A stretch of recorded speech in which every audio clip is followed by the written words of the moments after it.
All right, so welcome back into the metaverse. Today we'll be diving into a couple of game projects that really, and we do these roundtables on occasion that really kind of bring together different founders and game devs to really dive in deep on how blockchain gaming is developing in the sector. So today I want to, of course, jump in live. My name is Paul Barrow. Welcome back to Metaverse Insider.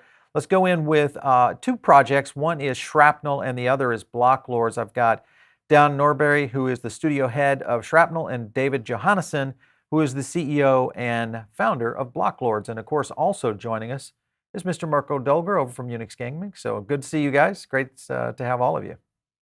Thanks for having us. Excellent. All right, so I want to get into a lot of questions. Don, I want to kind of start with you a little bit around just in general, when you look at Shrapnel as a whole. First of all, if you kind of give us a framework of what the team looks like, kind of give us an understanding of the organization that's developing on the platform right now. Yeah, absolutely. We've grown very quickly as a team recently from we started with our 6 founders of our company to about 30 now. We're centered in Seattle, Washington for the most of us. We have some people who are remote, but we are actually a more old school in-person game studio. We believe it's important when you're creating new IP, and certainly a new project like this that's trying to break a lot of the industry molds.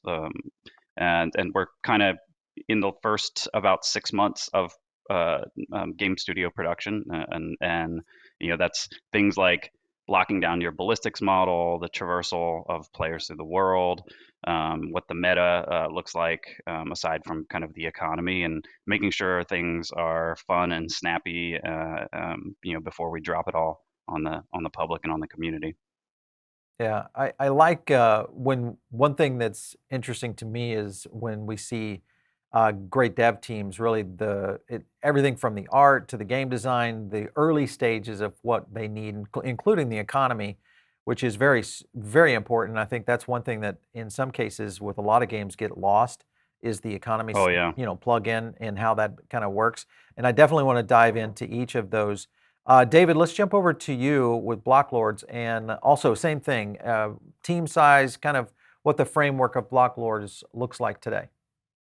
Yeah, so Blocklords is an idea me and my co-founders have been working on since 2017, in essence. As soon as I discovered crypto and the power of NFTs, I really got down to it and started thinking about a medieval metaverse, so to say, where users could really be part of a world where they could either be a humble peasant working the land and earning a meager living to a powerful king, playing the game of politics and fighting for power. And we worked on Blocklords 2D version with a small team of 5 people for almost 3 years.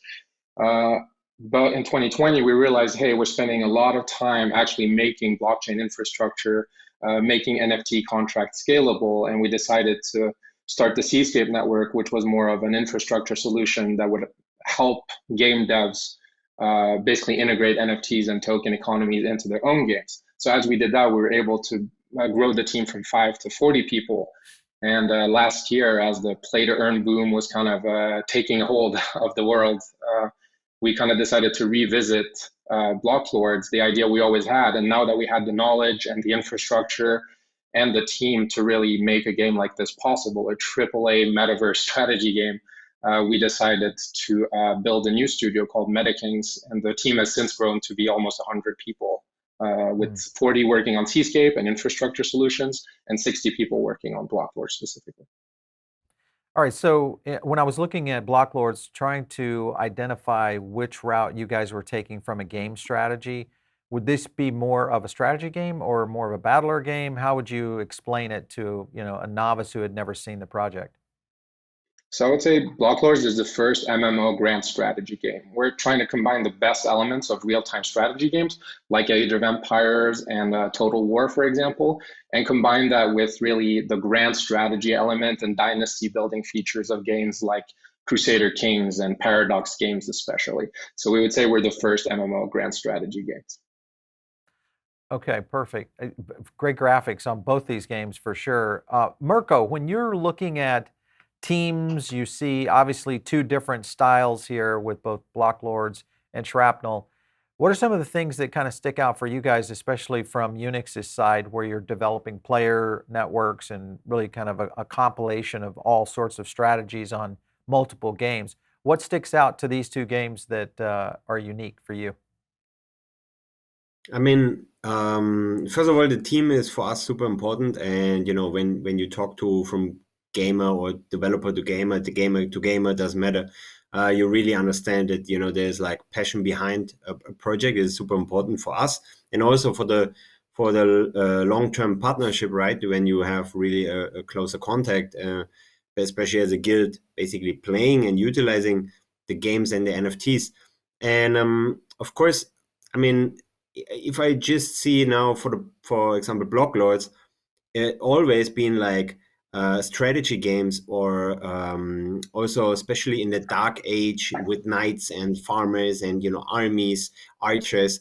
That's been always the dominating time of games, like in-game experience. And I believe through the metaverse, a lot of people intend to build spaceship and to all the spacey.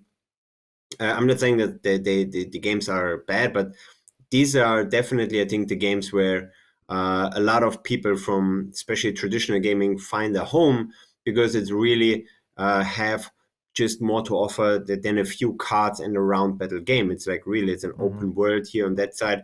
And for me personally, as a ex-pro Counter-Strike gamer, I was basically waiting for D1 shooter, because if you and just comparing let's say Twitch and what is the titles with the most views, we have Right. of course we have MOBAs there, but also there's Valorant, Apex Legend, Counter-Strike. All the shooters are there because they're highly competitive. And of course, nowadays all these games have also like in-game skins and weapons and all that stuff.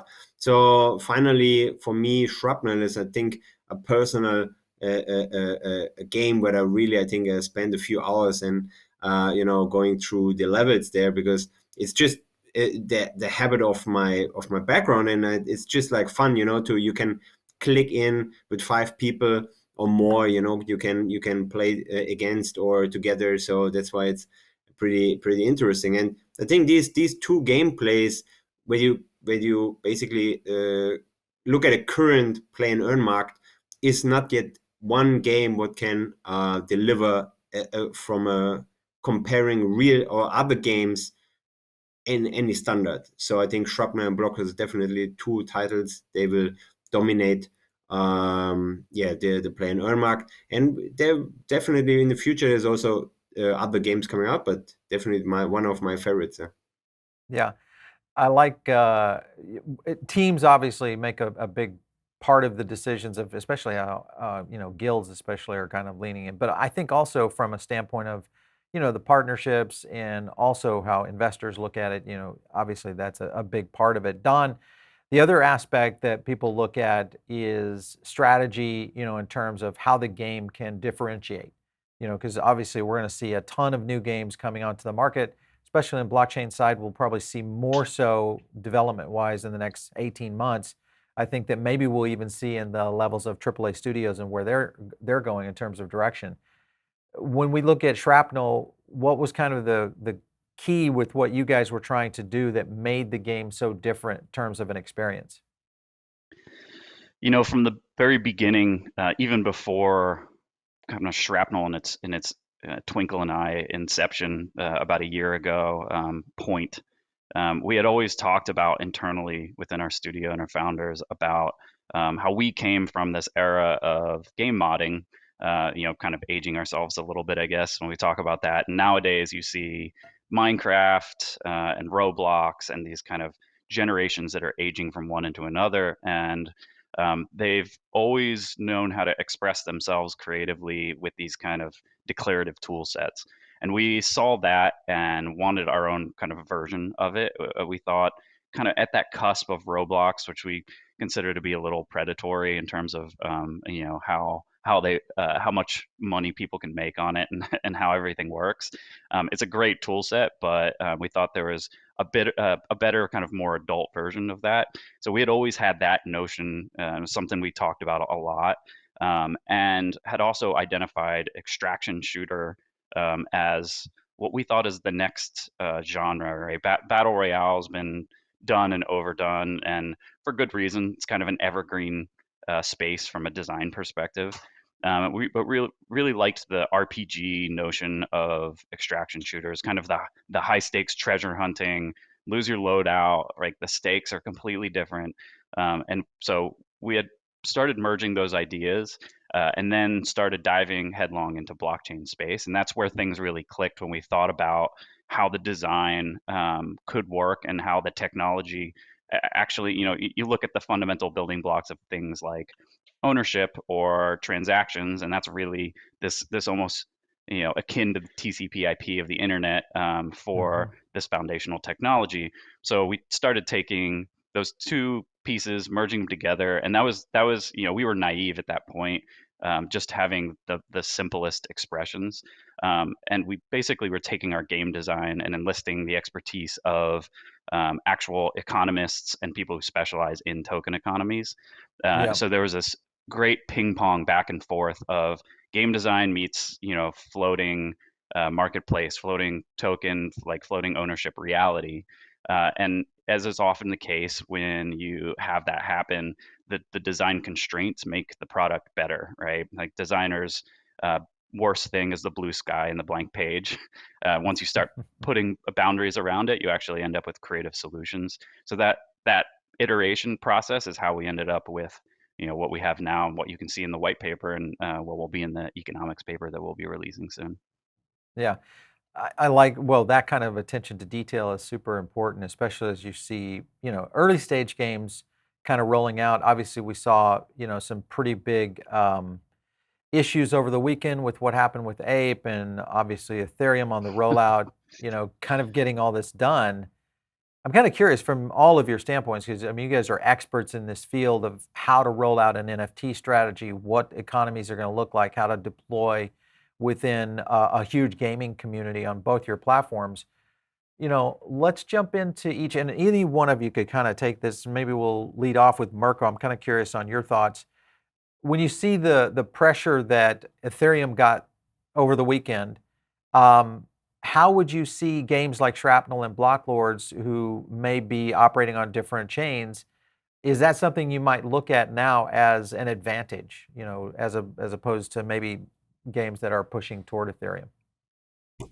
I think transactions and volume of transactions is definitely a topic for all games, because Yeah. I mean, blockchain is being designed for, let's say, I would say financial transactions.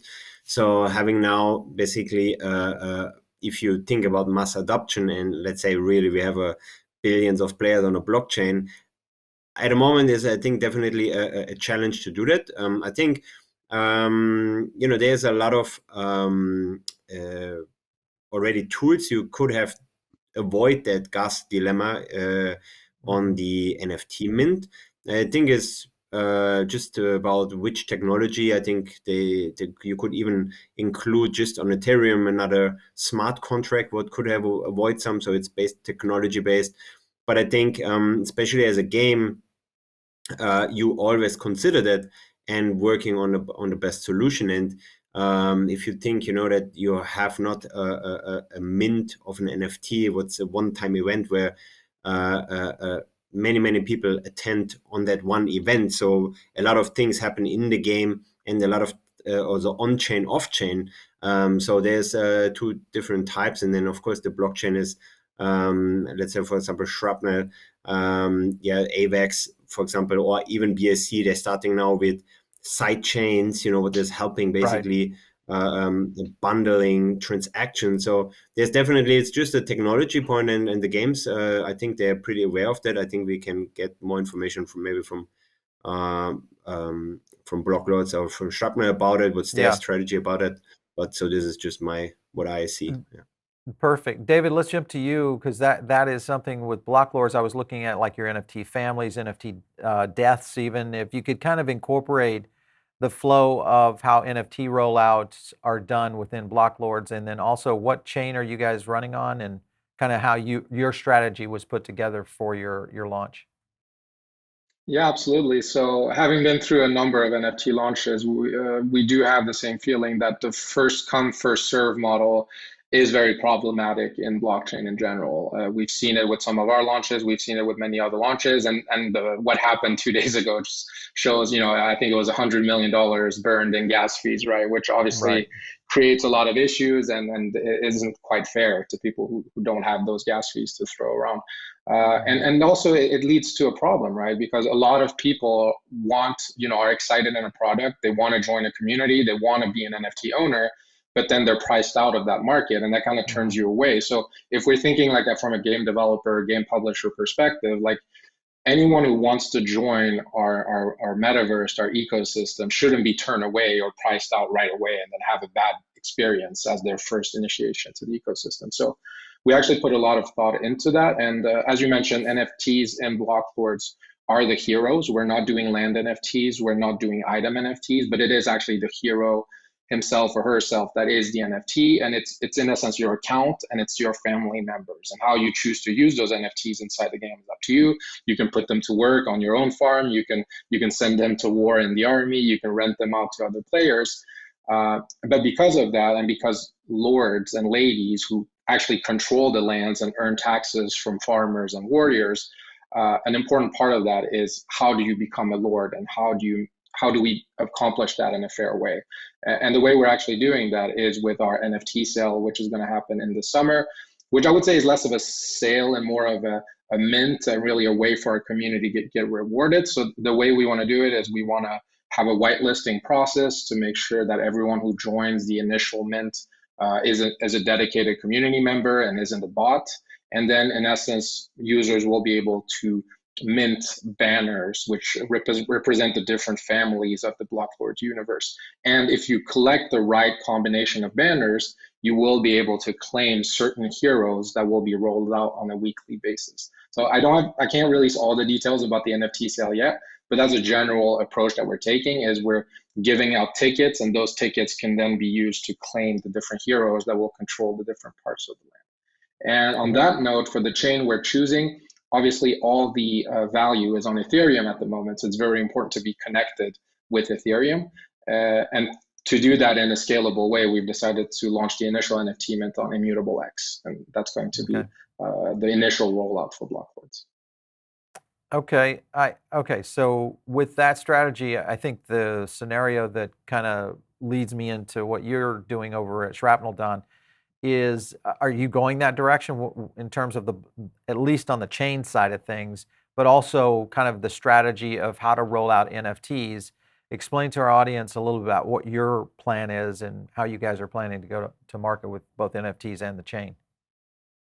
Yeah, we have a very different approach, but a lot of that comes from the fact that we're as much, if not more, a creator tool set as we are a game itself. So, of course, when you're talking about an economy and a set of creators and players making and minting, owning their own stuff, trading, using it, effectively owning the IP of what they're actually building with our tool set, then it flips a little bit of that scheme on its head. A lot of what we'd have to think about was how do we ensure that as many people can get in and not just play, but create, be able to mint their own brand, but also maintain a healthy economy. Because if it's too easy, right? If it's too frictionless, then you end up with hundreds of millions of items. If it's too hard, then you're gating a bunch of potential high quality creative work. So you have to have not just how do you create stuff, but also how do you discover content within the system as well. So Yeah. our approach has many different kind of tiers of NFTs.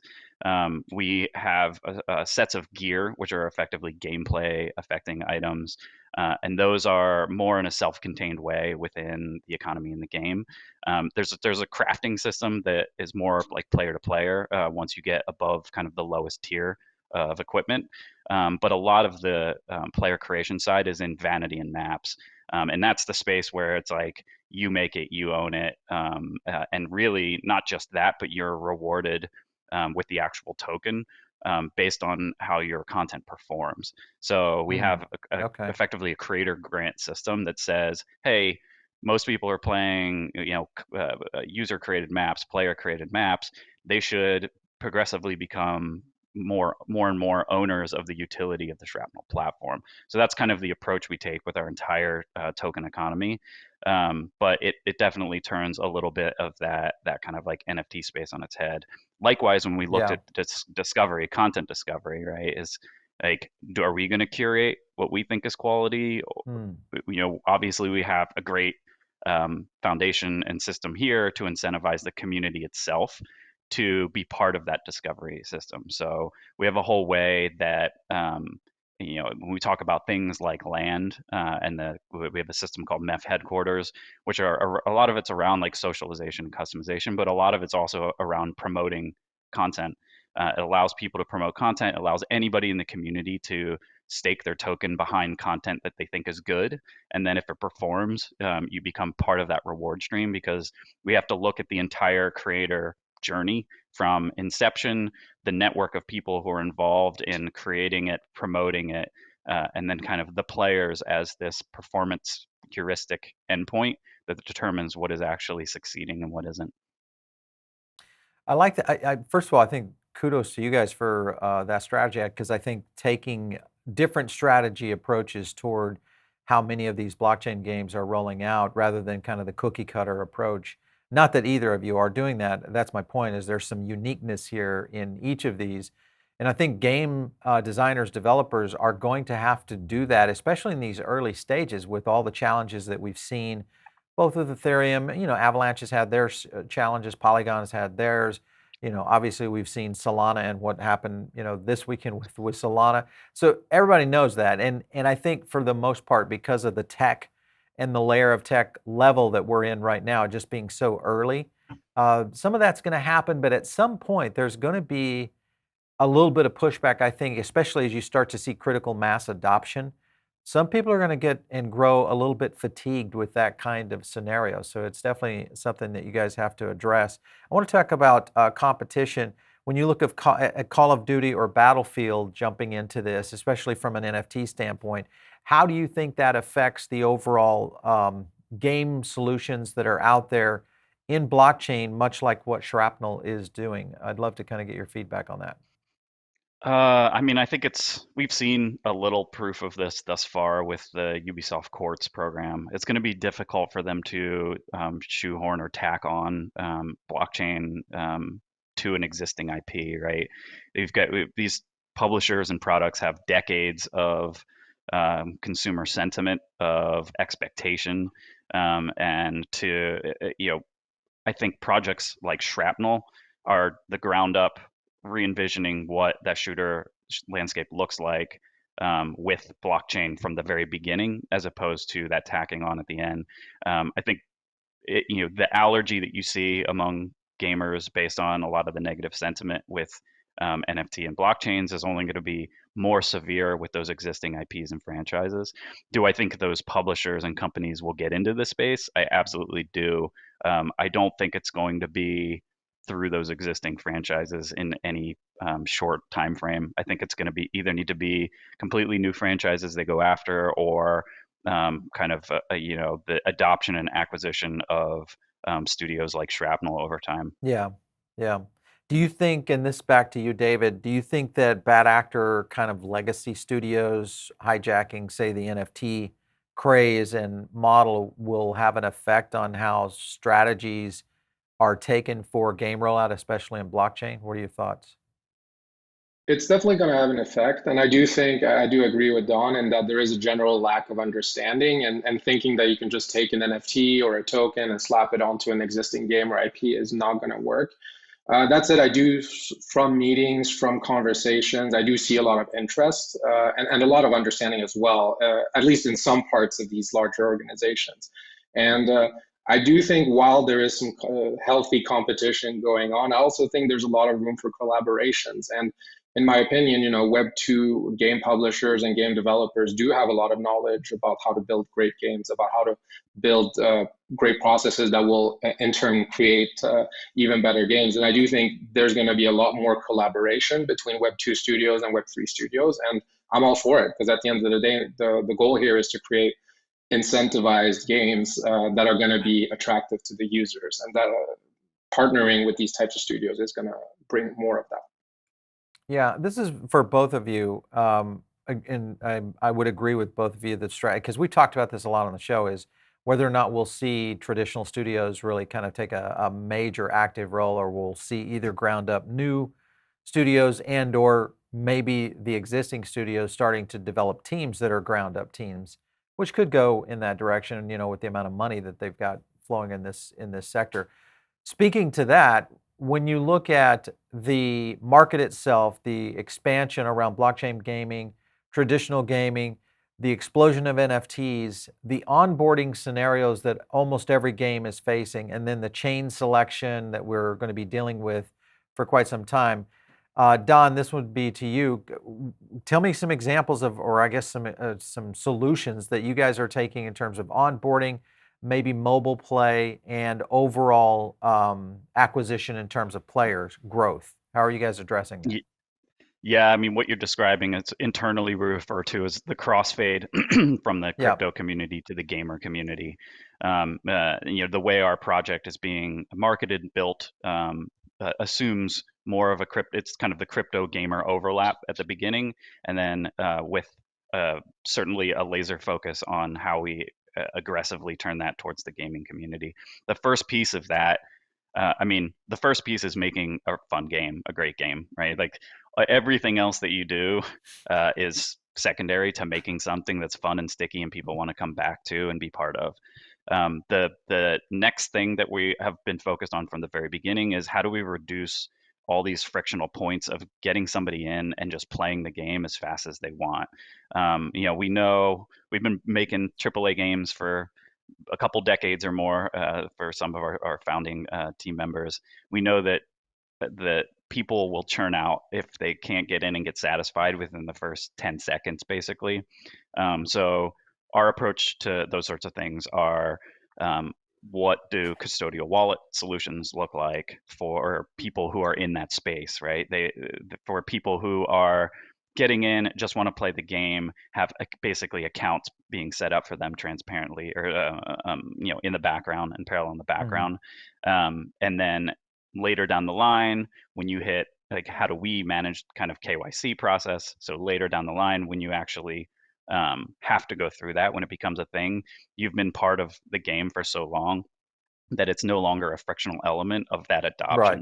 That now it's just you wanting to get involved, and maybe like up to that point, if you're actually very involved in the game, you've probably hit it before you hit that threshold anyway. So you've started wanting to trade a bunch, kind of engage in the marketplace, start minting stuff, and once we get to that point, you're part of the Shrapnel ecosystem, and then it's, hey, we'll hold your hand and take care of a lot of this stuff for you. It's going to be a familiar process for people who are not as crypto savvy, who don't have a slew of software wallets that they're going to connect and try to like juggle everything. It will feel like a familiar landscape for the gamer. Yeah, I agree with that. I think that's going to be, and first, again, kudos on the strategy, because I think that as we see more and more of this roll out into just general gaming, I think some of these strategy steps are going to be super important to kind of get things going. Mirko, I want to jump to you, and that is mobile, because you look at so many games, from the Unix side of things. How important is the mobile aspect? Do you feel like all games should be launching on mobile first and free to play, or what's the evolution that you feel a studio needs to take? I think definitely you should present yourself from the best angle you can, like, for example, Apex Legend or Diablo 3, they bringing now after years. And again, this is like not the best example when it takes so long, but when they now launch, for example, Diablo Immortal for the mobile, I think definitely to explore new markets. And it's something what the game studio itself, they decided in the very first place where we go. Because it's a mobile, it's of course less development time. Maybe there's a totally different audience you need to think about. Monetization is a larger factor on that. It's really, I think, for example, now Blocklords, for example, is definitely an option or going both, or it's like, but you need to start somewhere, so and I think the experience is very important, especially when you build a very complex game. For example, Blocklords with all the with a war, like here what we see in the trailer, managing all these armies, but also the economy part is, I think, it's also like, can you get all the game experience what you want to have on mobile or on desktop on mobile? So with a shooter, yes, you lower the resolution, but for example, with a strategy MMORPG game, it could be maybe facing challenges.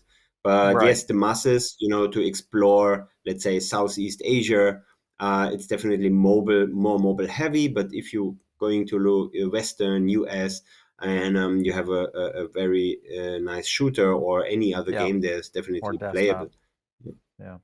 So I'll jump in here and quickly go over our strategy for mobile release, because we do see and acknowledge that a large community of the crypto gaming space is actually based in Southeast Asia. I mean, we saw the explosion that Axie Infinity had and the rise of guilds. And we do think with Blocklords that it is important to build the game around guilds. And we have done that in a way with how the lords command, armies of knights and farmers. So our approach for that is actually, we are building the game as a PC first game. We do believe this, farm building, battle, real-time strategy battle mechanics, those are all perfectly suited for PC gamers, especially in the West, who grew up with Crusader Kings and Total War.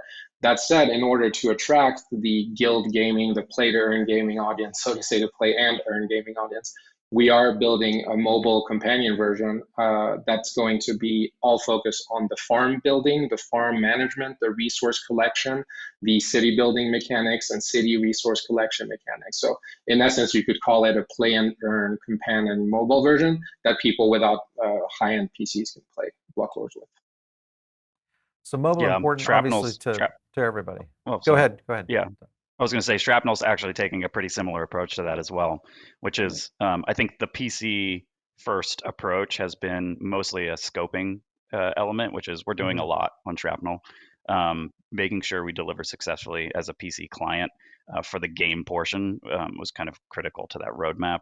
But our creator tools are mobile enabled, so it allows people to build vanity items, maybe not so much on the map side, but certainly get involved from a creative aspect over the course of the day, engage with the marketplace and socially. So it's taking kind of similar to that, like mobile companion approach, with of course a target, like Mirko was saying, when you look towards the adoption of shooters, like on mobile in other parts of the world that aren't the US, is a very popular place to be.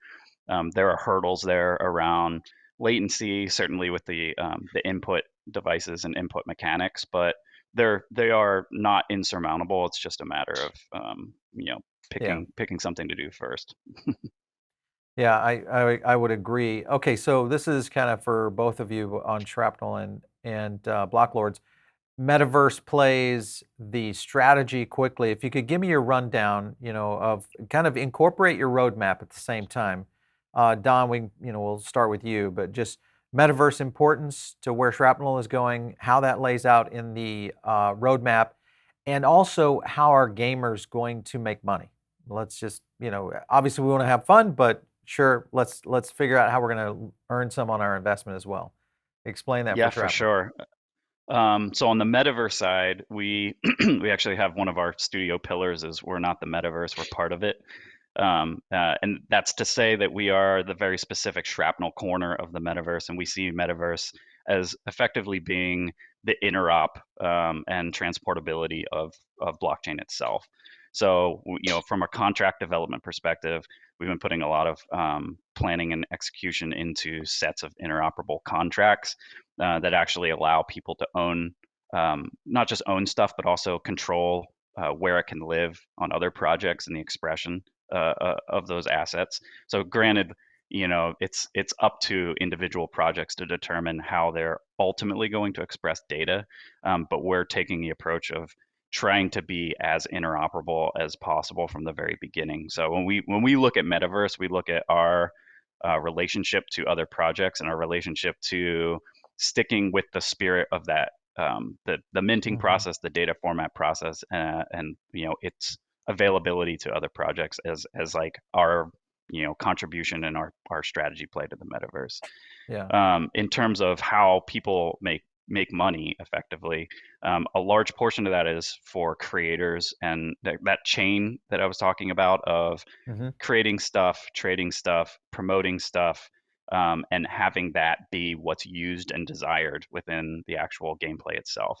For individual players, there's a loop involved with, they're kind of like daily, weekly style missions that from a core extraction perspective, you're taking stuff out. If you get to decide over the course of a session how much risk that you want to undertake. It's not like everybody's trying to extract at the same time. It's not like a battle royale where only one person or one team is actually getting out. There's a little bit of your own Indiana Jones journey over the course of the session, and you get to balance that risk reward. And ultimately, what you take out with you, you can sell for directly for Shrap token, as well as this sort of like player mission process that you can go through over the course of the day or the week, depending on how engaged you want to be and what you're willing to risk and bring in with you. Yeah. David, on your side, from a metaverse strategy, and also, obviously we've seen a little bit about the NFT rollouts for you guys in terms of the value creation. Again, roadmap integration for what Blocklords is doing, and then at the same time, how metaverse plays in and how players will make money. Yeah, so I agree with Don in that the important part is like defining what is the metaverse and what is our role in that. So, a metaverse is kind of anything you want it to be, but for us, it's really about building a robust in-game economy with asymmetrical incentives that also has a real tie to the real world economy and to the blockchain in general. And on that note, we do think being a cross-chain project is very important. It's important to not just tie yourself to one protocol, but to really try to have as many exits and entrance points for our users as possible.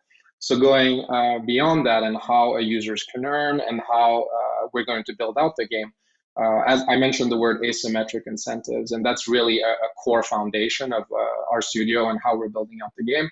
And the idea here is, and the problem we've seen in play-to-earn games in general, it becomes all about value extraction from the games, right? And guilds have become kind of experts at extracting values from certain game ecosystems, which can have negative consequences for the regular player. So for us, it's really about having these different classes inside the game.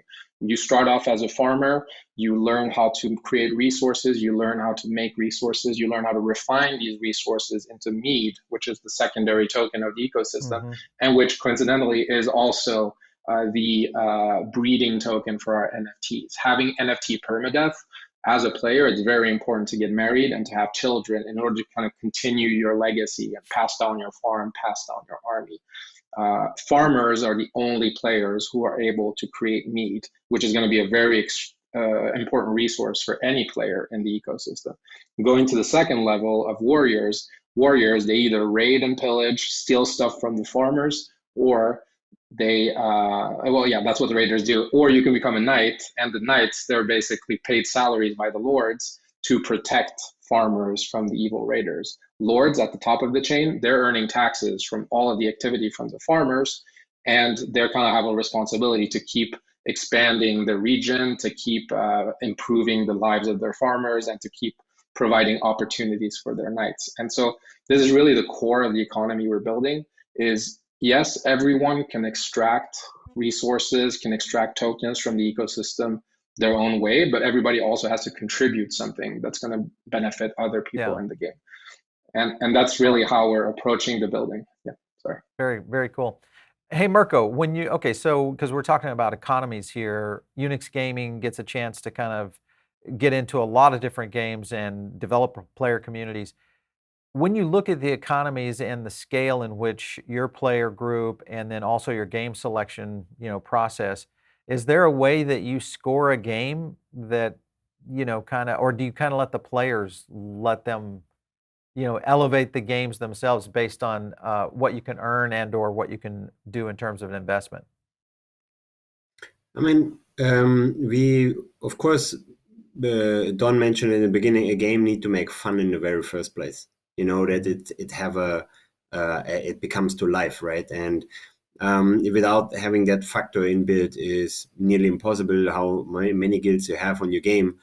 I think an important point, and it was in the beginning, if you everybody talked about play to earn, and this is basically the negative point on, let's say, making money with a game. Yep. That what we saw in the beginning, and it's really play and earn, or really just free to play. And again, like, there is a reward, and having them tied into the ecosystem, what happened, for example, in Blocklords, like that, all these different hierarchy levels tying into each other is very important. So and I think guilds always supporting, because it's like a regular player maybe only take out an ecosystem, but guilds providing, of course, players, but they still contributing in ecosystems. So every game, or let's say every ecosystem we are participating in, we let's say acquiring more NFTs, or building out more a better castle, or so on. So it's really in our interest that the game give us enough features, what lets our players play actually the game. But at the end, we also, as a guild, like, we are like the first, or let's say an educator for certain for regular players. Even doesn't matter if it's a high entry or a lower entry, free to play. And this is just more like, if the game have a good economy, then we're happy to lend NFTs to players what maybe cannot afford. And and then it depends, like, really how much is the ticket. And for some countries, of course, $100 is a lot. And they even not they used to play free to play games in ever since. So, but other countries with, like, where $60 for the DVD in the store is, let's say, a common investment, they might to intend maybe to buy NFTs by themselves. But yeah, I think it's super important that we see the evolution of games. They are not only built to make money. I mean, there we see that there's a lot of improvement have to happen. And I think getting the approach from a real economy, like, you just actually think like an economy. And I think the example what Paul said is like, with the different night farmer, and like, everybody take a role on, and then an ecosystem can work. And of course, and with Shrapnel, as more creators build, I think as more stronger gets the community, because I think the creators creating more game experiences beside the Shrapnel team itself. So you give a lot, and not only the play part, also the building part for creators, and they get rewarded. So you don't need to bring only, let's say, money as a value to the game to basically to earn something. And that's what I like, that creators get rewarded, or the farmer who dedicates his life making actually the boring job, but he is important for the whole ecosystem. So there's a very good key features here, I think, with the approach in this new, let's say, new era of play and earn. I think everybody agree in the space that this is never should be a financial instrument.